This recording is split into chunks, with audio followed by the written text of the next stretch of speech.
आइए आज हम लोग की क्लास स्टार्ट होती है।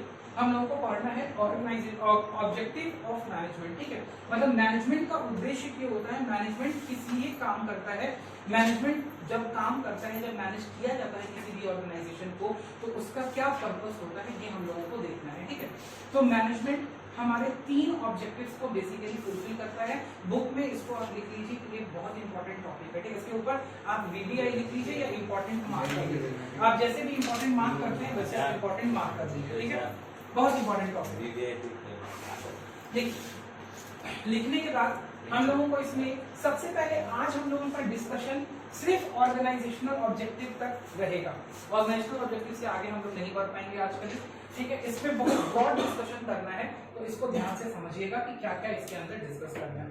सबसे पहले होता है कि मैनेजमेंट जब किसी भी ऑर्गेनाइजेशन पे लगाया जाता है, कोई भी ऑर्गेनाइजेशन जब मैनेजमेंट की हेल्प लेता है, मैनेजमेंट की मदद लेता है, या ग्रुप ऑफ इंडिविजुअल्स को जब मैनेज करना होता है, तो जो सबसे इंपॉर्टेंट चीज होती है कि भाई उसका क्या ऑब्जेक्टिव है, उसका क्या उद्देश्य है।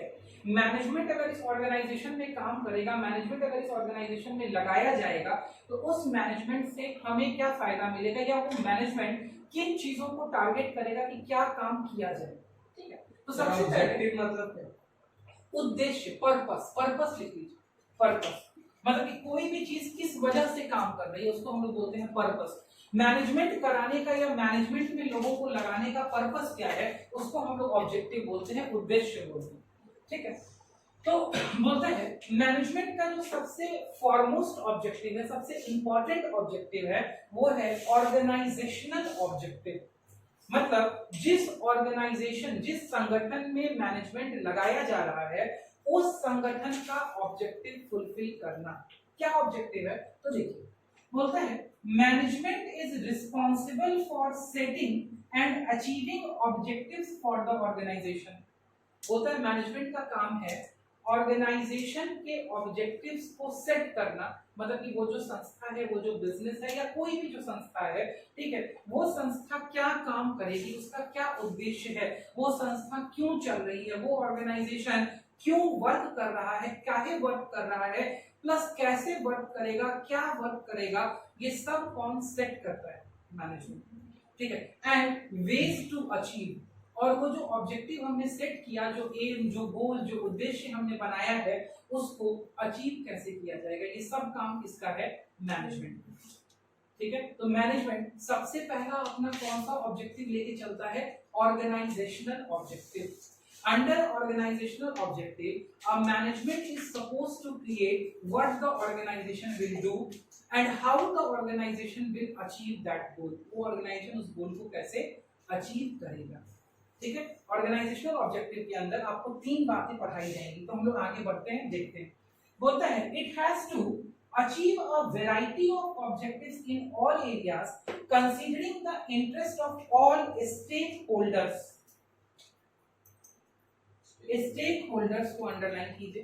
ठीक है, including share holders, employees, customers and the government. ठीक है, अब पहले स्टेक होल्डर्स का मतलब समझिए। स्टेक होल्डर्स का मतलब क्या होता है, स्टेक होल्डर का मतलब होता है वो कोई भी व्यक्ति या ऑर्गेनाइजेशन, वो कोई भी व्यक्ति या ऑर्गेनाइजेशन जो आपके संस्था से, आपके ऑर्गेनाइजेशन से, आपके बिजनेस से कहीं ना कोई मतलब रखता है या प्रभावित होता है, कहीं ना कहीं कोई मतलब रखता है या प्रभावित होता है। जैसे इसमें कुछ एग्जांपल्स दिया हुआ है। शेयर होल्डर्स, क्या शेयर होल्डर्स को आपकी कंपनी से मतलब है? अगर आपका ऑर्गेनाइजेशन एक कंपनी फॉर्म ऑफ ऑर्गेनाइजेशन है, तो क्या शेयर होल्डर को आपकी कंपनी से मतलब है?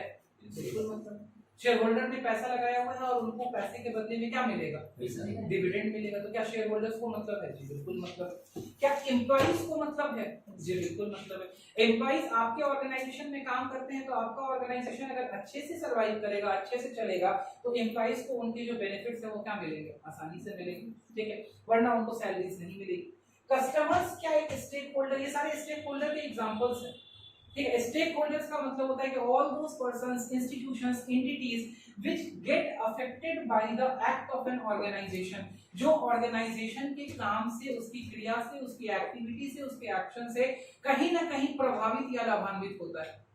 ठीक है, इसलिए हम हिंदी में बोलते चल रहे, प्रभावित होना मतलब gets affected from the act of the organisation and gets benefited from the act of the organisation. तो भाई shareholder yes, customers yes, employees yes, government होगा, गवर्नमेंट अफेक्टेड होगा, गवर्नमेंट अफेक्टेड होगा। आप तो अगर प्रॉफिट कमाएंगे तो गवर्नमेंट को क्या देंगे, टैक्स देंगे, ठीक है। प्लस अगर आप अच्छा करेंगे तो अपनी इकोनॉमी की जीडीपी क्या होगी, बढ़ेगी। तो क्या ये सारे स्टेक होल्डर्स यस, ठीक है। तो बोलता है हमारे पास में कि हमारे पास में वैरायटी ऑफ ऑब्जेक्ट्स है, ऑब्जेक्टिव्स है। एक ऑर्गेनाइजेशन के पास में बहुत सारा ऑब्जेक्टिव होता है, ठीक है। In all areas considering the interest of all stakeholders, मतलब इन ऑब्जेक्टिव्स को पूरा करने में ऑर्गेनाइजेशन को सिर्फ अपना ही नहीं सोचना होता है, ठीक है। साथ के साथ में जो बाकी स्टेक होल्डर्स हैं, बाकी मेंबर्स हैं, बाकी share holders, government, customer, supplier, creditor, debtor, सबके बारे में सोचना पड़ता है, ठीक है। सभी स्टेक होल्डर्स की बातों को क्या करना पड़ता है, आपको मद्देनजर रख के चलना पड़ता है और इन सब के हिसाब से आपको क्या निकालना पड़ता है, अपने ऑब्जेक्टिव्स डिफाइन करने पड़ते हैं, ठीक है। और इसमें मदद कौन करता है, तो इसमें मदद करता है मैनेजमेंट। क्लियर है? आइए आगे बोलता है the main objective of any organisation should be to utilise, बोलता है सबसे मेन ऑब्जेक्टिव, सबसे प्रमुख उद्देश्य क्या होगा किसी भी ऑर्गेनाइजेशन का, कि भाई वो ह्यूमन रिसोर्सेज को क्या करे, यूटिलाइज करे, यूज करे, ठीक है, और क्या कमाए, ठीक है, ठीक है। बोलता है human resources and material resources को यूज करे to the maximum possible advantage. इसमें प्रॉफिट वर्ड नहीं लिखा, प्रॉफिट की जगह क्या वर्ड लिख दिया, एडवांटेज। एडवांटेज का भी मतलब मोर और लेस क्या होता है, सेम ही होता है, ठीक है। एडवांटेज का मतलब होता है फायदा, तो प्रॉफिट उसमें से एक फायदा हो सकता है।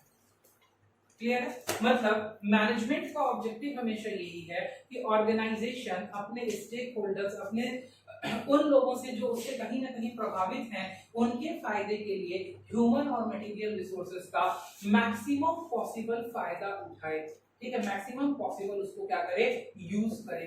आगे बोलता है that is to fulfil the economic objective of a business, to fulfil the economic objective, ठीक है। इकोनॉमिक मतलब पैसे से रिलेटेड वो objective that is concerned with money and money measures. लिख लीजिए, इकोनॉमिक ऑब्जेक्टिव का मतलब होता है that is concerned with money and money measures. इसको हम बोलते हैं बेटा क्या, इकोनॉमिक ऑब्जेक्टिव, ठीक है। और ऑर्गेनाइजेशन का इकोनॉमिक ऑब्जेक्टिव 3 पार्ट में बटा हुआ है, 3 पार्ट में। ऐसे लिख लीजिए अपनी बुक में, एनसीईआरटी में। Point number 1, point number 2, point number 3, money and, ठीक है, मनी एंड मनी मेजर्स। ये लिखा हुआ है concerned with money and money measures. वो चीजें जो पैसे या पैसे के तहत और भी जो चीजें आती हैं, जो पैसे के रूप में जिसको तब्दील किया जा सकता है, जिनको नापा जा सकता है पैसे के रूप में, उस मेजर्स से रिलेटेड चीजें इकोनॉमिक ऑब्जेक्टिव कहलाती हैं, ठीक है। इकोनॉमिक ऑब्जेक्टिव जहां पे चीजें क्या है, पैसे के रूप में तौली जा रही हैं, उनको हम इकोनॉमिक ऑब्जेक्टिव्स बोलते हैं। और किसी भी बिजनेस का 3 मेन ऑर्गेनाइजेशनल ऑब्जेक्टिव होता है, जो उस पार्टिकुलर ऑर्गेनाइजेशन को रिप्रेजेंट करता है या उस पार्टिकुलर ऑर्गेनाइजेशन के काम की बात है। पहला नंबर, दूसरा नंबर, तीसरा नंबर, ये तीनों पॉइंट आपको लिख के आना पड़ेगा जब आप ऑर्गेनाइजेशनल ऑब्जेक्टिव का बात कर रहे हैं।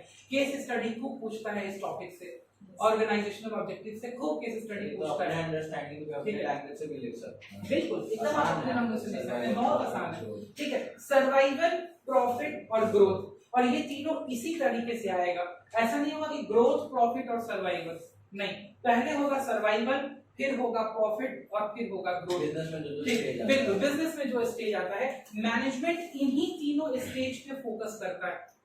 मैनेजमेंट का बेसिक फोकस इन्हीं तीनों स्टेज से होके गुजरता है और यही तीनों ऑर्गेनाइजेशनल ऑब्जेक्टिव है, ठीक है। पहला, सबसे पहला स्टेप, जब कोई ऑर्गेनाइजेशन नया होता है, when an organisation is a new one, एक नया ऑर्गेनाइजेशन है, तो सबसे पहला स्टेप, ठीक है, सर्वाइवल। सर्वाइवल का मतलब क्या होता है समझिए, what is the meaning of survival? मतलब मार्केट में अपने आप को खड़े रखना, ठीक है, इतना कमाना एटलीस्ट इतना इंश्योर कर ले कि हमारा फिक्स्ड कॉस्ट क्या हो जाए, निकल जाए, ठीक है, इतना इंश्योर करना कि भाई साहब इतना रेवेन्यू हो कि मेरा फिक्स्ड कॉस्ट कवर हो जाए। अगर आपका फिक्स्ड कॉस्ट कवर हो जाएगा तो भाई साहब आप मार्केट में सरवाइव कर सकते हैं, जिसको हम लोग ब्रेक इवन पॉइंट बोलते हैं। सर फिक्स कॉस्ट मतलब जितना बनाने में खर्चा हो, फिक्स्ड कॉस्ट का मतलब हो गया बाबू कि वैसा खर्चा जो आप अगर बिजनेस नहीं भी करेंगे तब भी मजबूरी में आपको पे करना पड़ेगा, जैसे रेंट, जैसे परमानेंट स्टाफ का सैलरी, जैसे मैनेजर का सैलरी, ठीक है, ये सब कुछ चीजें, परमानेंट मैनेजर का सैलरी, ठीक है, ये सब कुछ ऐसी चीजें हैं जो चीजें अगर आप बिजनेस नहीं भी करेंगे, 1 रुपए का भी सामान नहीं बेचेंगे, तभी भी आपको क्या करना पड़ेगा, देना पड़ेगा। जैसे लॉकडाउन में लोगों ने कोई काम नहीं किया, लेकिन जिनकी रेंटेड दुकान थी उन्होंने पूरे लॉकडाउन का या तो अपनी दुकान बंद कर ली, ठीक है, या नहीं तो पूरे लॉकडाउन में घर से बैठ के क्या दिया, रेंट। क्लियर है बात, समझ में आ रहा है? तो ये क्यों किया, ये क्यों देना पड़ गया, ये इसलिए देना पड़ गया बिकॉज वो फिक्स्ड कॉस्ट, ठीक है। तो जब भी आप एक बिजनेस का एक कंसेप्ट समझेंगे, बिजनेस में 2 कंसेप्ट है जो कि समझना पड़ता है, ठीक है। पहला कंसेप्ट है कि बिजनेस में अगर आप फिक्स्ड कॉस्ट कवर कर ले रहे हैं, ठीक है, तो आप आराम से बिजनेस को सरवाइव करा सकते हैं। अगर आप फिक्स्ड कॉस्ट कवर नहीं कर पा रहे हैं तो फिर बिजनेस को सरवाइव कराना मुश्किल ही नहीं, नामुमकिन। फिर आपका क्या आ जाएगा, शट डाउन पॉइंट। क्या आ जाएगा, शट डाउन पॉइंट, ठीक है। अब भाई ऐसा क्यों बोला गया, तो भाई सर्वाइवल का मतलब ही यही होता है। सर्वाइवल का मतलब होता है ऐसे पॉइंट पर वर्क करना जहां पे हमको इतना एटलीस्ट रेवेन्यू आ जा रहा है कि हम अपना खर्च क्या कर पा रहे हैं, ठीक है, निकाल पा रहे हैं। अगर हम खर्च नहीं निकाल पाएंगे तो अपने पॉकेट से देना पड़ेगा, और अगर अपने पॉकेट से देना पड़ेगा तो फिर कोई भी बिजनेस उतना ही दिन टिक सकता है जितना दिन ओनर की पॉकेट में क्या है, पैसा। ठीक है, जो ऑब्जेक्टिव्स ऑफ मैनेजमेंट जो हर एक जगह का वर्क करता है, हर जहाँ मैनेजमेंट है वहाँ, तो सर एनपीओ में कहाँ से आएगा सर्वाइवल, प्रॉफिट और ग्रोथ? नहीं, एनपीओ में सर्वाइवल, प्रॉफिट और ग्रोथ नहीं आएगा। एनपीओ में सर्वाइवल आएगा, सरप्लस आएगा, ग्रोथ आएगा, वहाँ प्रॉफिट नहीं आएगा, सरप्लस आएगा, ठीक है। बात तो एक ही, ठीक है। अगर एनपीओ के पास में इतना डोनेशंस या इतना इनकम ना हो कि वो अपना खर्चा कर पाए तो क्या सरवाइव कर पाएगा, नहीं कर पाएगा, ठीक है। अगर उसके पास में सरप्लस नहीं हो पाएगा तो क्या एनपीओ कोई नए यूनिट का, नया ब्रांच का सोच सकता है, नहीं सोच सकता है, तो फिर ग्रोथ नहीं आ पाएगा। तो पहले सर्वाइवल इंश्योर करना पड़ता है, फिर प्रॉफिट इंश्योर करना पड़ता है, फिर ग्रोथ इंश्योर करना पड़ता है, ठीक है। कोई भी कभी भी ऐसा नहीं होगा कि आप सर्वाइवल के पोजीशन पे हैं और डायरेक्ट आप कोशिश करने लगे कि ग्रोथ हो जाए, नहीं पॉसिबल, ठीक है। अगर ऐसा हो गया कभी भी आप बहुत दिन ज्यादा मार्केट में नहीं चल पाएंगे, ठीक है। इसके बहुत सारे प्रैक्टिकल एग्जांपल्स हैं, ठीक है। जब भी फर्स्टली अगर आप ये इंश्योर नहीं कर पा रहे हो कि हम सर्वाइवल पोजीशन से निकल जाए, ठीक है, और आप लगे कि भाई साहब हम एक से दूसरा, दूसरा से तीसरा, तीसरे से चौथा करने लगे, ठीक है, तो भाई पॉसिबल नहीं है, मोस्टली केसेस में पॉसिबल नहीं है कि आप क्या कर पाएंगे, अपनी यूनिट्स को मेंटेन कर पाएंगे, बिकॉज आपका फिक्स कॉस्ट के ऊपर से पूरा का पूरा जो यू कैन से पूरा का पूरा जो कंट्रोल है वो कंट्रोल क्या हो जाएगा, हट जाएगा, ठीक है। आप कितनी भी प्रॉपर प्लानिंग करके चलेंगे, मार्केट में आपको इतना ज्यादा वर्किंग कैपिटल चाहिए होगा कि भाई साहब आप इंश्योर ही नहीं कर पाएंगे कि एक साथ में 10-12 यूनिट आप क्या कर लें, चला। इसीलिए हमेशा मैनेजमेंट का सबसे पहला फोकस कहाँ होता है, सर्वाइवल। सर्वाइवल का मतलब हो गया कि अब भैया हमको दाना पानी का दिक्कत नहीं, कहने का मतलब कि अब हम आगे का सोच सकते हैं। मार्केट में हमारी एक स्टैंड हो गई है, मार्केट में एक अंडरस्टैंडिंग हो गई है, मार्केट में थोड़ा बहुत क्या हो गया है, गुडविल। क्लियर है? देखिए क्या बोलता है द बेसिक ऑब्जेक्टिव, सबसे मूल उद्देश्य क्या है of any business is survival. कोई भी बिजनेस भाई साहब प्रॉफिट की बात तब सोचेगा ना जब वो रह पाएगा। अगर वो मार्केट में रह ही नहीं पाएगा तो वो प्रॉफिट की क्या बात सोचेगा, क्या बात समझ में आ रहा है? तो सबसे पहले तो मार्केट में ठहरना जरूरी है, और मैनेजमेंट का भी सबसे प्राइम फोकस ये होना चाहिए कि हम कौन सा प्रिंसिपल, कौन सा प्रोसीजर बनाएं जिससे हम अपने ऑर्गेनाइजेशन को मार्केट में क्या करवा पाए, सरवाइव करा पाए। ठीक है, अब सरवाइव कराने का बहुत सारा तरीका होता है, सरवाइव कराने का बहुत सारा तरीका होता है। पहला तरीका सरवाइव कराने का, ठीक है, आप कंपटीटर्स से अच्छा क्वालिटी दे दीजिए। दूसरा तरीका, आप कंपटीटर्स से ज्यादा आफ्टर सेल सर्विस दे दीजिए। ठीक है, कंपटीटर्स से कम प्राइस दे दीजिए, कंपटीटर्स से ज्यादा फीचर्स दे दीजिए, मतलब कुछ भी, एनीथिंग। ठीक है, जिससे आपको कंपटीटर के ऊपर क्या मिल जाए, एज मिल जाए। एज समझ, एज का मतलब क्या हो गया, एज का मतलब बढ़ोतरी। ठीक है, आप कंपटीटर से ऊपर हो जाए। ठीक है, ऐसा कुछ भी आपको इंश्योर करना पड़ेगा, then only you can survive in the market. Because market क्या है, मार्केट परफेक्ट कॉम्पिटिटिव मार्केट है। अगर आप वही चीज प्रोवाइड कर रहे हैं जो दूसरा प्रोवाइड कर रहा है और आप नए फर्म है, न्यू फर्म है, तो मार्केट में आपका सर्वाइवल क्या है, मुश्किल है। तो आपको आउट परफॉर्म करना पड़ेगा। आउट परफॉर्म का मतलब होता है कुछ एक्स्ट्रा, कुछ अलग। ठीक है, हाँ, सामने वाले से या तो कॉस्ट कम देकर के सामान वही दीजिए, या सामान बढ़िया दीजिए, कॉस्ट उतना ही दीजिए, या आपका मार्केट सेल एक्टिविटी अच्छा होना चाहिए, आपके डिस्काउंट स्कीम, मतलब कुछ भी, something that can attract the customers या something that can attract the stakeholders. ठीक है, कुछ ऐसा जब तक आप नहीं करेंगे, सर्वाइवल मार्केट में क्या है, मुश्किल है, टफ। ठीक है, बोलता है management must strive to ensure the survival of the organisation. In order to survive, an organization must earn enough revenues to cover costs. बोलता है सर्वाइवल की शर्त ही यही है कि कम से कम इतना रेवेन्यू कमाया जाए, अंडरलाइन कर लीजिए इस पॉइंट को, must earn enough revenues to cover cost। ठीक है, आप कम से कम इतना रेवेन्यू कमाएं जिससे आप क्या कर पाए, अपने कॉस्ट को कवर कर पाए। मतलब सिंपल सी बात है ना भाई, अगर हमको बिजनेस चलाने में 30,000 रुपया लगता है, तो मेरा सबसे पहला टारगेट क्या होगा कि हम मार्केट से एटलीस्ट कितना कमाएं, 30,000। ठीक है, अगर हम मार्केट से 30,000 रुपया नहीं कमा पा रहे हैं, तो भाई साहब 1 महीना देखें, 2 महीना देखें, तीसरे महीने बंद करके चले जाने में भलाई है। क्यों? क्योंकि आप टाइम भी लगा रहे हैं, ठीक है, आप मेहनत भी कर रहे हैं, आप पैसा भी लगा रहे हैं, ठीक है, और तभी भी आप नहीं कमा पा रहे। तो सबसे बेस्ट क्या है, सबसे बेस्ट ये सब कर दीजिए, छोड़ दीजिए, कोई दूसरा ऑप्शन तलाशिए। ठीक, क्या यही बात हो सकती है ना, और तो कोई बात हो ही नहीं सकती है। तो भाई सबसे पहले जब कोई नया ऑर्गेनाइजेशन है, तो मैनेजमेंट का भी क्या ऑब्जेक्टिव होगा, मैनेजमेंट में कौन है, जो लोग हैं वही तो मैनेजमेंट में है। ठीक है, तो मैनेजमेंट का सबसे पहला ऑर्गेनाइजेशनल ऑब्जेक्टिव क्या है, उस ऑर्गेनाइजेशन का क्या उद्देश्य है जो मैनेजमेंट पूरा करने की कोशिश करेगा, वो है survival. To ensure that the organisation survive in its activity, वो अपने एक्टिविटी में क्या करे, सर्वाइव करे। क्यों? क्योंकि सर्वाइव ही नहीं करेगा तो नेक्स्ट पोजीशन प्रॉफिट की बात नहीं आ सकती, और जब प्रॉफिट की बात नहीं होगी तो भाई साहब ग्रोथ की बात तो आनी नहीं है। ठीक है, यहां तक समझ में आए? तो पहला हो गया सर्वाइवल, आइए दूसरे प्रॉफिट।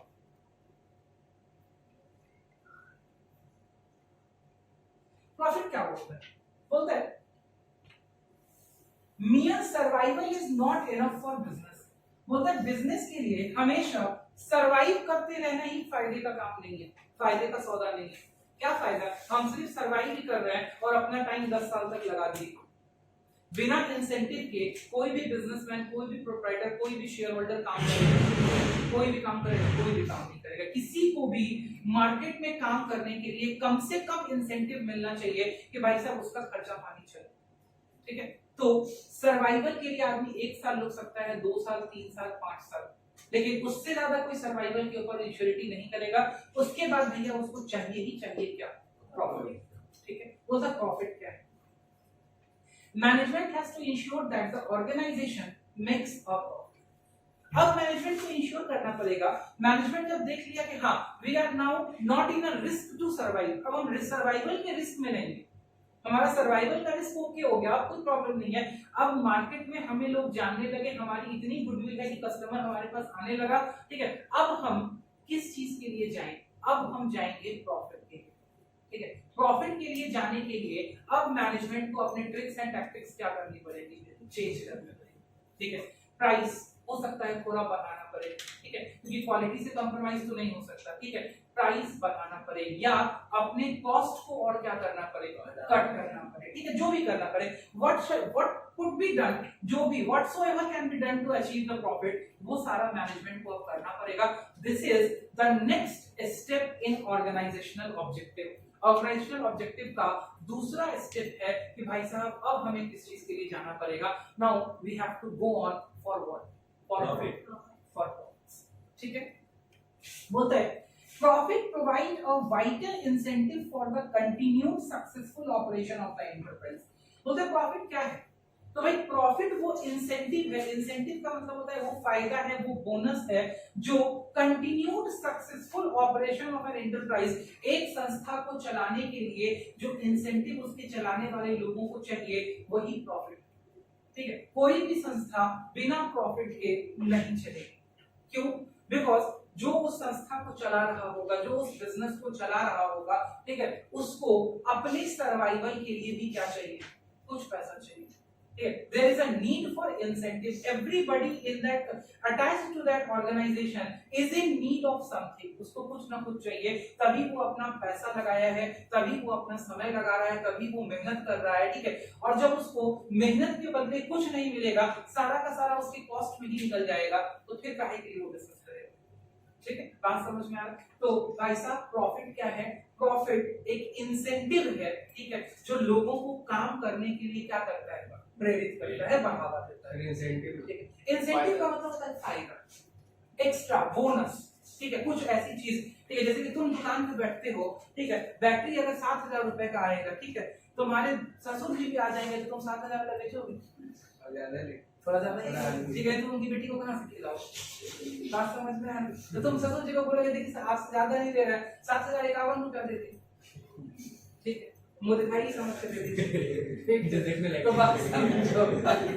मतलब समझ में आया, तो ये तुम 51 रुपया क्यों कमा रहे हो, खिलाने के लिए, खिलाने के लिए, तो 51 रुपया जो ये तुम कमा रहे हो, ये इंसेंटिव है जो रोज सुबह 9 बजे तुमको कहता है कि साहिल अब बिस्तर छोड़ दो, ठीक है, अब उठो, कहाँ जाना है, दुकान पे। अगर तुमको पता है कि आज एक भी ग्राहक नहीं आएगा, चलो मान लीजिए एक सिचुएशन ऐसा कभी ना हो, ठीक है, हम मान लीजिए कि आज मान लीजिए बिहार बंद है, मुजफ्फरपुर हड़ताल, ठीक है, तो तुम क्या हुआ उस दिन लेट से सो के उठोगे, पहले तो रात का प्रक्रिया, हाँ, लेट से सो के उठोगे, दुकान सोचोगे खोले चाहे नहीं खोले, ठीक है, क्या फायदा होगा, क्योंकि उस दिन तुमको क्या दिखाई दे रहा है कि भाई आज मेरा प्रॉफिट नहीं होने वाला है, ठीक है, प्रोबेबिलिटी क्या है, 0 है, ठीक। जैसे हम बताते हैं, मेरे घर के सामने एक बिजनेसमैन रहते हैं, ठीक है, जैसे कि हम ही लोग के एज का लड़का है, मेरा दोस्त है, बचपन में क्रिकेट खेलते थे हम लोग साथ में, ठीक है, वो लड़का ईद के दिन भी दुकान खोल देता है, ठीक है, नहीं बैग का दुकान है, ठीक है, सूटकेस और बैग का दुकान है, ईद के दिन भी दुकान खोल देता है, एक मतलब 3-4 दुकान है, स्टेशन रोड में दुकान है, इस्लामपुर में दुकान है, मीना बाजार में दुकान है, ठीक है, ईद के दिन भी सोच लो, ठीक है, हम लोगों के लिए कम्युनिटी में ईद सबसे प्राइम त्योहार है, 2 बजे के बाद जाओ तुम नहीं मिलेगा, कहाँ भैया कहाँ गए, तो दुकान चले गए, क्यों, उसको प्रोबेबिलिटी उस दिन पता क्या नजर आता है कि मार्केट में बाकी लोग तो क्या होगा, बंद होगा, तो हम खोल देते हैं, ठीक है। इसका और एग्जांपल देते हैं, मेरा क्लाइंट है यो चाइना वाला, ठीक है, यो चाइना वाला सारा दुकान वाला 25 दिसंबर को बंद रखता है, 1 जनवरी को वो लोग क्या करता है, होल नाइट खोल के रखता है, पूरी रात, क्यों, स्ट्रेटजी, सब दुकान बंद रहेगा, सब दुकान बंद रहेगा, ठीक है, छठ के दिन मोस्टली मुजफ्फरपुर में दुकानें क्या रहती हैं, बंद रहती हैं, उसका यो चाइना खुला रहता है, काहे, क्योंकि भाई अगर मान लिया कि 10-12 कस्टमर से पकड़ा गया तो उस दिन के लिए वो क्या हो जाएगा, बोनस, इंसेंटिव, ठीक है। तो जब तक आपको इंसेंटिव नहीं मिलेगा आप कभी भी बिजनेस नहीं करेंगे, and incentive is what, profit. तो कभी भी कोई बोले हम तो तुमको एकदम कॉस्ट टू कॉस्ट दे दिए, उसको बोल के आना भाई साहब तुम काहे हमको कॉस्ट टू कॉस्ट दे रहे हैं, ठीक है, प्रॉफिट कमाओ, ठीक है, और कोई भी तुमको कभी भी कॉस्ट टू कॉस्ट नहीं देगा, कुछ ना कुछ प्रॉफिट जरूर कमाएगा, ठीक है। तो प्रॉफिट इंश्योर करना हर मैनेजमेंट का काम है, किसी भी ऑर्गेनाइजेशन में कोई भी मैनेजमेंट वर्क कर रहा होगा वो हमेशा उसका ऑब्जेक्टिव क्या होगा कि हम हर एक्टिविटी में ऑर्गेनाइजेशन को क्या डिराइव करके दें, प्रॉफिट, ठीक है, वो incentive, that's incentive is called profit, उसी इंसेंटिव को हम क्या बोलते हैं, प्रॉफिट। आपको जब आप मैनेजमेंट करके किसी बिजनेस ऑर्गेनाइजेशन का हिस्सा बनेंगे, ठीक है, आपको हमेशा बैक ऑफ द माइंड क्या सोचना है, हमेशा बैक ऑफ द माइंड आपको सोच के चलना है क्या, प्रॉफिट। आप कुछ भी करें वहां से आपको क्या मिलना चाहिए, प्रॉफिट। हम आपको बोलते हैं आप कुछ भी करो उसके पीछे आपको क्या होना चाहिए, कमाई। ठीक, बिना कमाई का आप हिलो भी मत। क्यों? बिकॉज अगर आपको प्रॉफिट का इंसेंटिव मिलेगा तो आप उसमें अपना क्या डालोगे, 100% एफर्ट डालोगे।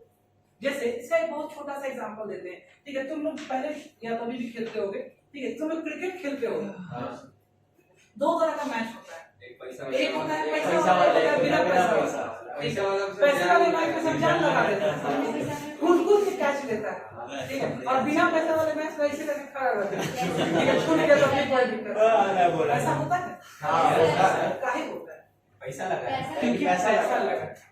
तो सोचो ना, जब पैसा लगा है, एक छोटा सा 51 रुपए का मैच है, 151 का 551, 1051 हो गया होगा, ठीक है, 5000 रुपया हो गया होगा बहुत से बहुत, इससे ज्यादा का गेम तो नहीं होता होगा, 5000 रुपए का चलो मान लिया गेम होगा। 5000 के गेम में 10 दुनाई 20 प्लेयर लगता है कि अपना जान झोंक देगा, ठीक है, 10 प्लेयर इस साइड का 10 प्लेयर उस साइड का, ठीक है, आने चलो 22 प्लेयर हो गए भाई, चलो बेंच स्ट्रेंथ लेके 25 प्लेयर हो गए, ठीक है, 25 प्लेयर लगता है जान झोंक देगा, ठीक है, अब मार हो जाता है, गाली का सर थोड़ा कम नहीं करता है।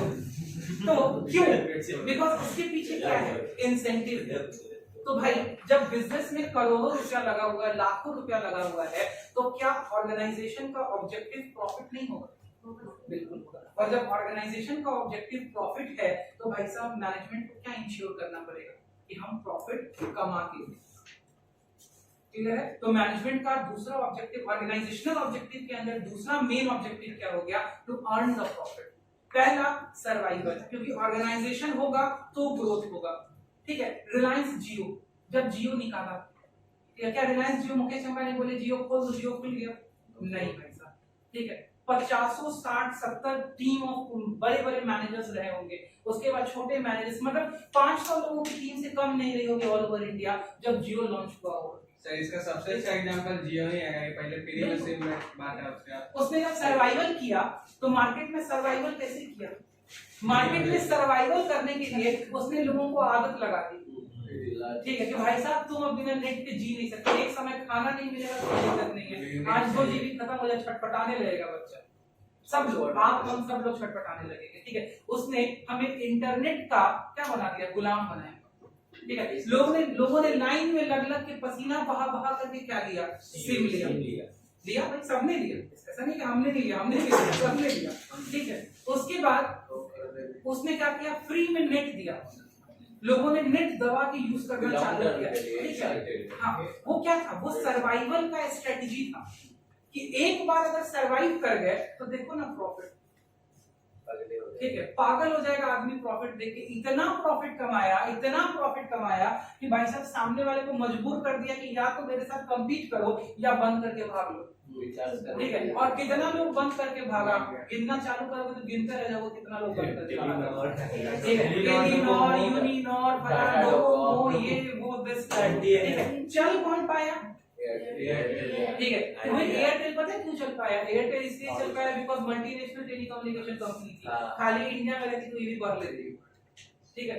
एयरटेल बाहर से कमा के लाया डॉलर में, समझना एयरटेल काहे चल पाया, एयरटेल बाहर डॉलर में कमा रहा है और लॉस रुपया में झेल रहा है, क्या गलत बोल रहे हैं? एयरटेल डॉलर में कमा के रुपया में लॉस झेल रहा है इसलिए बचा हुआ है, वरना अभी तक ये भी निकल लिया होता, ठीक है। वोडाफोन जैसी कंपनी, ठीक है, वोडाफोन दुनिया की सबसे बड़ी टेलीकम्युनिकेशन कंपनी थी, एसआर के बाद, एसआर एक कंपनी थी, उसके बाद वोडाफोन दुनिया की सबसे बड़ी, एसआर के जाने के बाद तो वो वर्ल्ड नंबर 1 कंपनी थी, ठीक है। इंडिया में आज के दिन हालत देखो, ठीक है, आइडिया के साथ में वी करके घूम रही है, वी कर लिया ना, ठीक है। क्यों? इंडिया की कंपनी के साथ सर्वाइवल करना पड़ेगा, सर्वाइवल कर रहा है भाई साहब वोडाफोन, अभी जो काम कर रहा है दैट इज सर्वाइवल, वरना एक मल्टी